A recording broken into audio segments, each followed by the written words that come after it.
You go first. You know, first of all, let me preface everything by saying I love this final tour for Kobe. I like seeing how every arena is handling it. Yeah. I think he deserves it.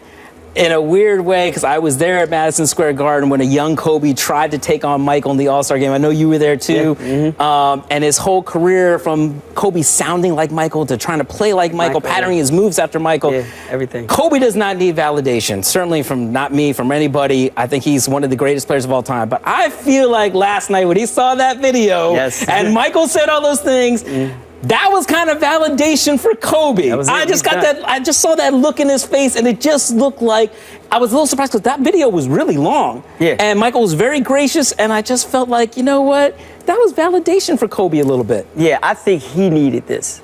Personally, I like the tour. I like what they're doing, giving the love. I think personally he needs this tour because Kobe has been in a love a quarter love, 3/4 hate relationship throughout everybody outside of Los Angeles. And he's felt that everywhere he's gone. And to see him now getting the love that he never probably thought he had, I think he needs this. But more than anything, I'm with Om on this. It took him a long time to get to this point where you get Michael Jordan's respect at this level. You know, there'll be other players retired. Tim Duncan's going to go. Kevin Garnett's going to go. Paul Pierce is going to go. You know, we're going to see them all. I don't know if they're going to get this when they show up to Charlotte. Yeah. This is the validation that I think Kobe can, like we said earlier, Kobe's like, drop the mic, I'm done. I can stop. This could be my last game. I'm done. I'm all good. I think this was his I'm all good. My cycle is complete. My career is over. This is really all I wanted, is to get this type of response and this type of public respect from the guy that I really didn't want to be like, but I chased. And, you know, Kobe did a movie, Kobe's Muse. You know, Michael was really his muse, because that's the goal he set for himself. So to get that, this is the culminating moment of his entire career, as far as I'm concerned. You can see it by the look on his face. And if you know Kobe, you know this is, I'm good now. So you two clearly think that MJ really did this wholeheartedly.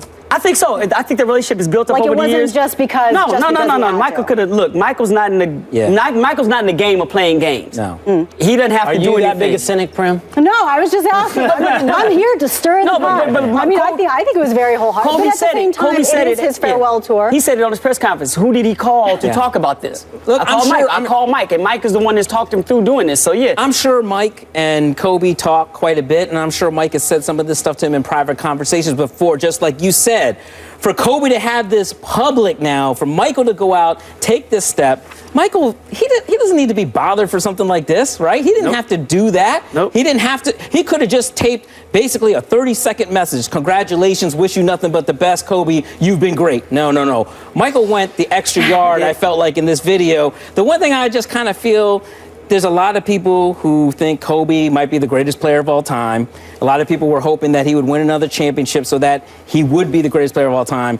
I think all that tells you about this was that Kobe's face, when it happened, it shows you that Michael still is the greatest player of all time because, like I said, Kobe looked like he wanted that validation and he got it. So Kobe will always be Kylo Ren, not Darth Vader? He will not be Darth Vader, no. Have you guys seen the new Star Wars? Yes, I have. I'm going to tell you, some of the pictures you paint remind me of this. Kobe's Kylo Ren trying to live up to this image of his, in this case, grandfather, but perfect image of evil dictator, emperor. He wasn't the emperor, I understand. Please, Star Wars fans, don't attack me. It's good, but you know what? It's okay to be Kylo Ren. It's okay to unless you're going to get your butt whipped in a lightsaber duel. I don't want to spoil. We don't want to ruin it either. But you know, it's funny. You talk about the look on Kobe's face, and in a little bit, I think you can look at that and go, "Why did you want something so shallow? You know, why couldn't you be confident enough in yourself that you don't need to relish in it?" But no, I think it's okay to want respect from those that you respect so greatly, and in this case, the greatest basketball player of all time. I mean, we all search for respect. We all search for respect from people that we respect. Not necessarily on this and our social media, but from people that we respect. And Kobe held Michael in that regard, as he should. Fashioned himself as a player, like Michael. I'm going to will my team to victory. It's going to be about me. We're going to win or lose on me. It's not the Tim Duncan style, not the Dirk style, the Michael style, the Jordan style. And to get that, as you point out, to get that validation from Michael, That's nice. It is a nice moment. And I do think Michael's legit, even though he said, which I've never heard it phrased this way, I'm like your big brother. Yeah. Usually it said, you're like my big brother. Yeah. Right. So it's a little still Michael-focused. But Scoop, I did want to ask you something. Do you think now, when LeBron retires, is Michael going to do the same thing for LeBron?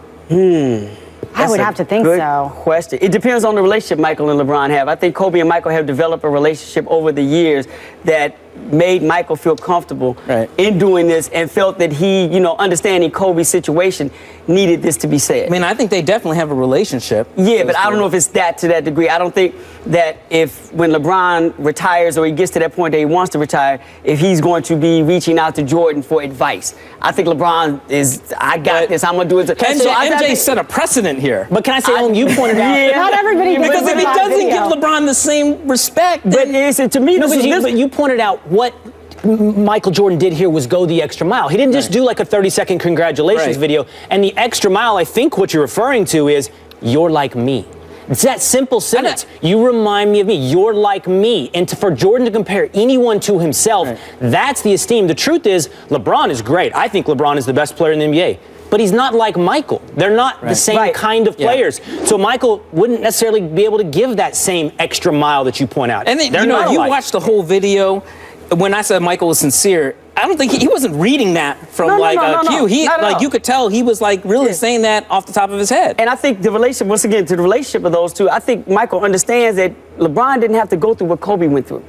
See, Kobe, the one problem Kobe has is that he came in too close behind Michael. We had just seen Kobe before Kobe. Like Magic was compared to Magic Johnson when he first came in, but there was a distance.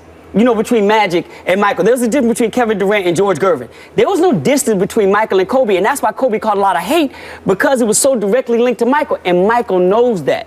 LeBron doesn't have that, so Michael, I don't think, will feel compelled to have to do that for LeBron, because you didn't have to go through 14 years of your career living under my shadow. Kobe did, and to kind of release that from you, here's my gift. Well, Kobe did catch a lot of hate, too, for running Shaq out of town, too, and how he reacted when he was with Shaq, too. Oh, yeah, but once again, that was an L.A. thing. And I think Kobe did some things off the court that kind of twisted it against him. But I think just coming in, he had that thrown on him immediately, and he became victimized by it.